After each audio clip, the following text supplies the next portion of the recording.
Om Namo Venkatesaya. Hi friends, welcome back to new video. ఇప్పుడైతే మనం తిరుమలలో ఉన్న జాపాలి తీర్థం దగ్గర అయితే ఉన్నాం ఫ్రెండ్స్. ఈ జాపాలి తీర్థం తిరుమల నుంచి 5 కిలోమీటర్ల దూరంలో ఉంటుంది ఫ్రెండ్స్. ఆంజనేయ స్వామి జన్మించిన ప్రదేశం ఈ జాపాలి తీర్థం.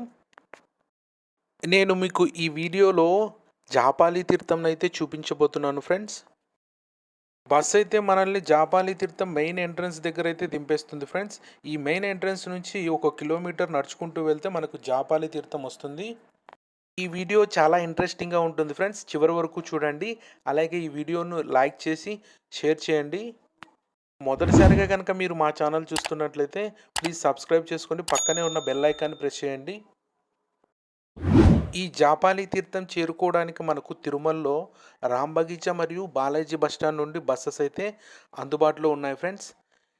ఒక్కొక్కరికి టికెట్ కాస్ట్ వచ్చేసి 30 రూపీస్.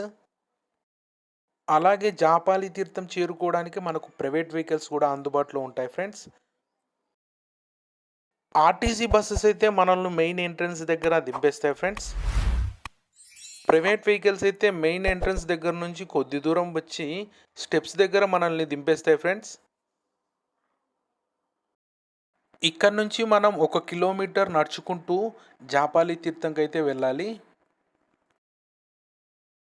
జై శ్రీరామ్, పదండి జాపాలి తీర్థంకి అయితే ఇక వెళ్దాం. 1 కిలోమీటర్ మొత్తం స్టెప్సే ఉండవు ఫ్రెండ్స్. కొంత దూరం నడుచుకుంటూ కొన్ని స్టెప్స్ ఉంటాయి, ఈజీగా నడుచుకుంటూ అయితే వెళ్ళొచ్చు. మనకు దారిలో అలసిపోయినప్పుడు పక్కన చిన్న అరుగు లాంటిది ఉంది, ఇలా రెస్ట్ తీసుకొని వెళ్ళొచ్చు ఫ్రెండ్స్. ఈ శేషాచలం అడవుల్లో ఈ ట్రెక్కింగ్ అయితే సూపర్గా ఉంటుంది ఫ్రెండ్స్. ఈసారి మీరు తిరుమల వస్తే తప్పకుండా జాపాలి తీర్థాన్ని దర్శించండి. అలా నడుచుకుంటూ వెళ్తుంటే మనకు ఒక అడవి ఉడత అయితే మనకు కనిపించింది ఫ్రెండ్స్. ఇక్కడ మనకు చాలా అడవి ఉడతలు అయితే కనిపిస్తాయి ఫ్రెండ్స్. ఇక్కడ ఒక ఆయన దానికి బిస్కెట్ ఇస్తున్నారు చూడండి. మనం ఈ అడవి ఉడతలకు ఫీడ్ కూడా చేయొచ్చు ఫ్రెండ్స్. ఇవి కొబ్బరి చిప్పలను బాగా ఇష్టంగా తింటాయని ఇక్కడ ఉండే ఆయన చెప్పాడు.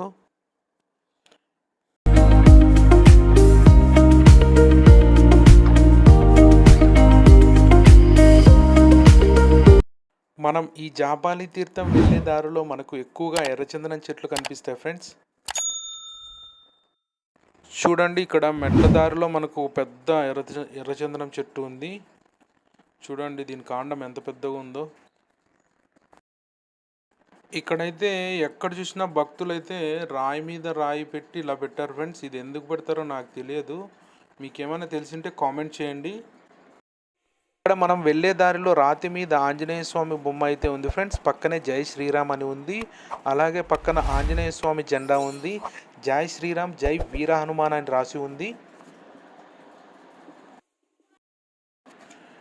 ఇక్కడ మనకు దారిలో ఏ షాప్స్ అయితే తక్కువగా ఉంటాయి ఫ్రెండ్స్, 1-2 తప్ప. అక్కడ కూడా బొరుగులు మజ్జిగ లాంటివి దొరుకుతాయి. అందుకే మనం వచ్చేటప్పుడు తిరుమల నుంచి ఒక వాటర్ బాటిల్ ఏమైనా స్నాక్స్ అయితే తెచ్చుకోవడం మంచిది ఫ్రెండ్స్.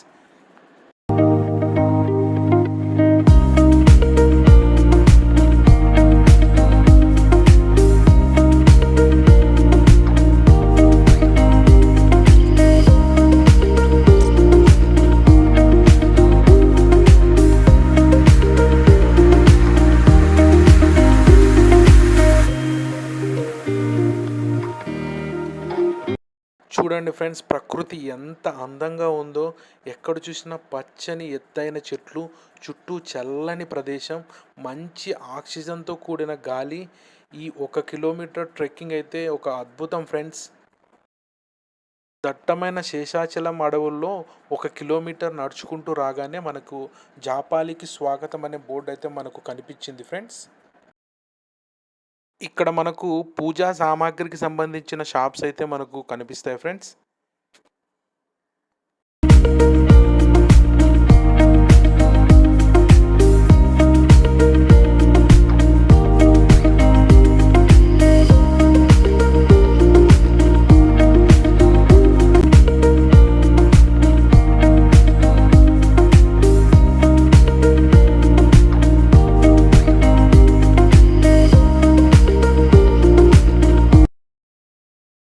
ఇక్కడ కనిపించే ఈ కోనేరుకు మటుకు చాలా హిస్టరీ ఉంది ఫ్రెండ్స్.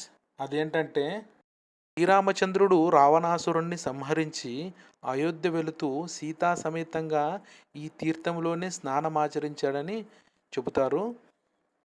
శ్రీరాముడు స్నానమాచరించాడు గనక ఈ తీర్థంను రామగుండంగా పిలుస్తారు.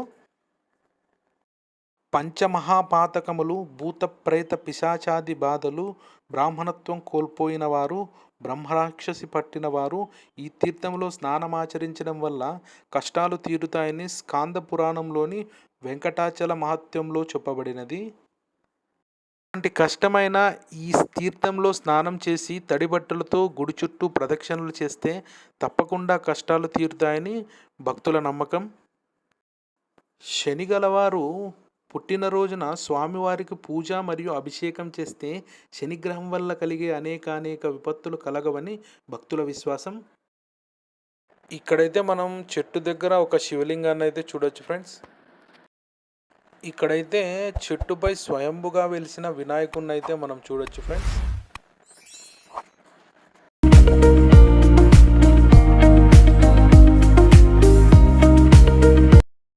ఇదే ఫ్రెండ్స్ జాపాలి ఆంజనేయ స్వామి దేవాలయం.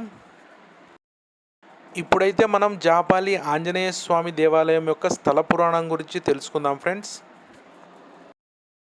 పూర్వం జాపాలి అనే మహర్షి హనుమంతుని అవతారానికి ముందే ఆ రూపాన్ని ప్రసన్నం గావించుట కొరకు ఎన్నో ప్రదేశాలలో తపస్సు చేసుకుంటూ చివరకు తిరుమల చేరాడు. తిరుమలలో ఎన్నో జపాలు హోమాలు చేశాడు.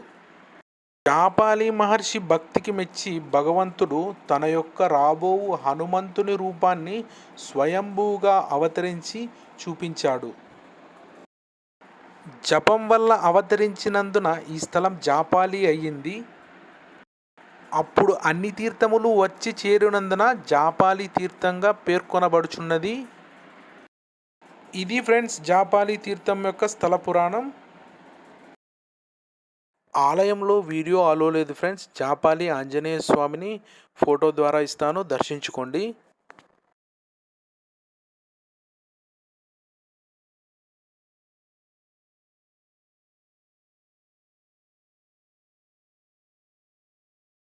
ఇక్కడైతే కోతులు చాలా ఎక్కువగా ఉన్నాయి ఫ్రెండ్స్. కావాలంటే మనం వాటికి ఆహారంగా ఏమైనా ఫ్రూట్స్ అట్లాంటివి ఇవ్వచ్చు ఫ్రెండ్స్. మీరు ఈసారి తిరుమల వస్తే తప్పకుండా జాపాలి తీర్థంను అయితే దర్శించండి ఫ్రెండ్స్. ఇంతకుముందే జాపాలి తీర్థంను దర్శించుంటే ప్లీజ్ కామెంట్ చేయండి. ఇది ఫ్రెండ్స్ ఈ వీడియో కనుక మీకు నచ్చినట్లయితే లైక్ చేయండి, షేర్ చేయండి, కామెంట్ చేయండి. ఇలాంటి మరిన్ని వీడియోల కోసం ముని వ్లాగ్స్ యూట్యూబ్ ఛానల్ని సబ్స్క్రైబ్ చేసుకోండి. Thank you for watching.